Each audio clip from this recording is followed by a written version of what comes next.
Well, it's up to you. If you feel comfortable talking to me in your own home, or if you decide you'd rather go down to the detachment center. It's up to you. I mean, we're here. I can talk about it here. If it works for you, let's talk about it here. I can see you're stressed, Mr. Season. A prowler at night or any time of day can shake anyone up. Did you answer the phone when I called? The 911 call? No. Our dispatch would have picked that one up. Now, you said the person was standing at your window. Yeah. And you said to dispatch, that you may know this person? Yeah. That window? Yes.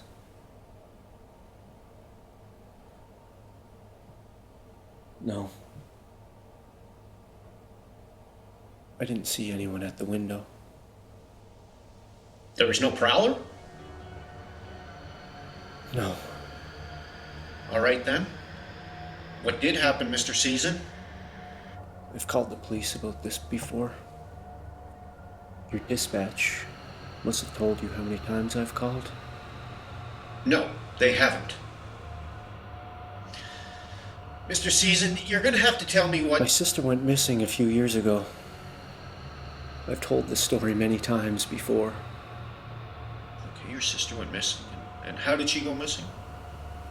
We were at our apartment one night, and we were drinking. And out of nowhere, she said she had to leave the apartment. She got up and she left. She said she had this urge to leave. Okay. Something was driving us out of there. She couldn't stand it. It was terrible. I understand. You can go on. I don't know what she wanted. It wasn't like her to act like this.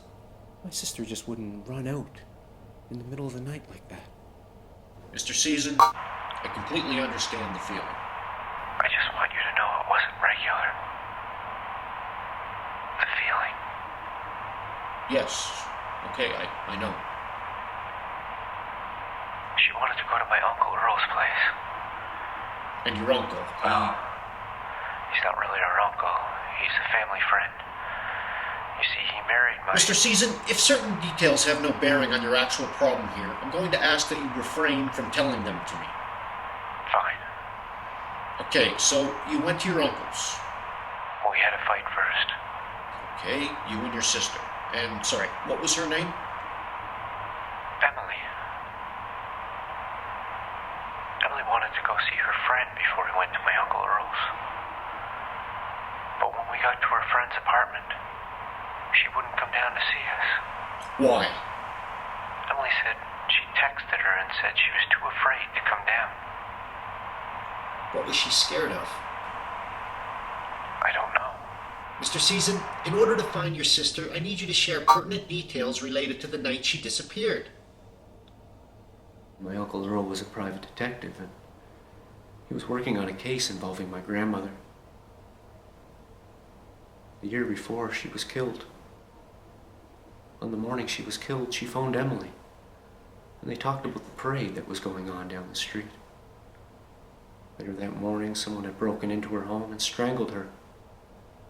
The police say the impressions on her neck were small and thin and very shallow, as if a woman or a small man had done it.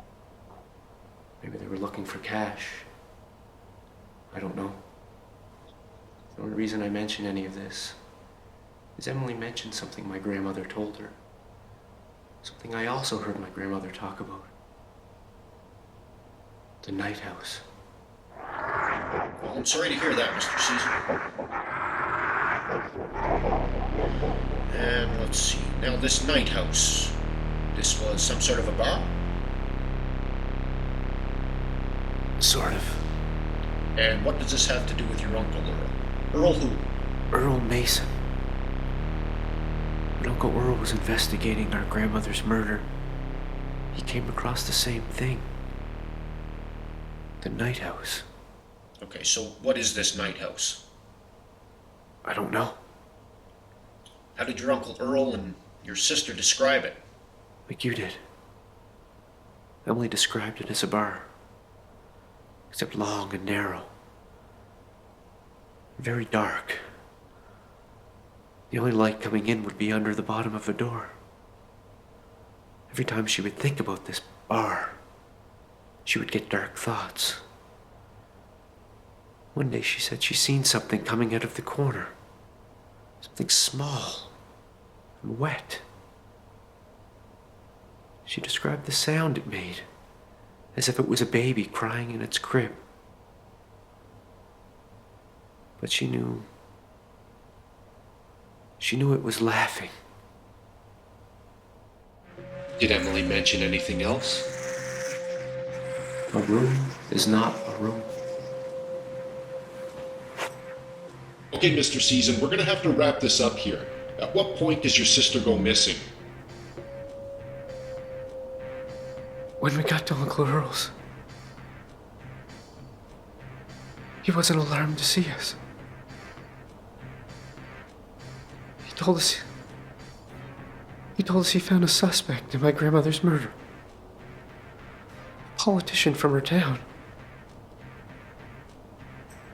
He said he started acting weird, speaking out of turn, visiting elderly folks at odd hours. He said he started wearing a lot of makeup in public. And he visited your grandmother? I don't know. That's as much as he said before Emily. Emily started puking everywhere.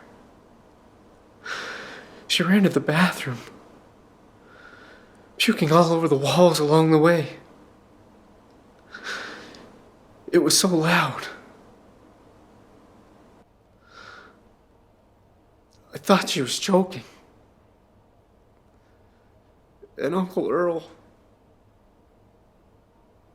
just stared at me. Blank, clean slate. Look in his face.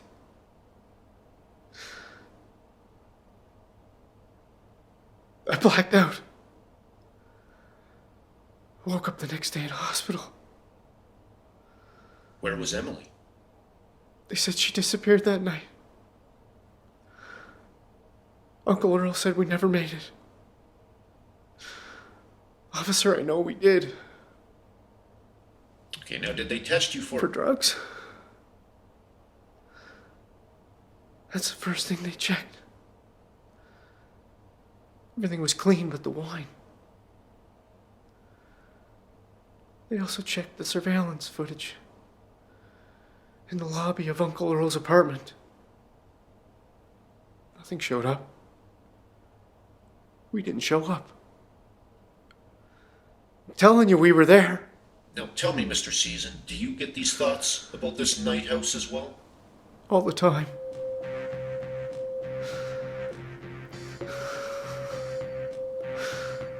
I see men burned from head to toe, leaned over in dark corners.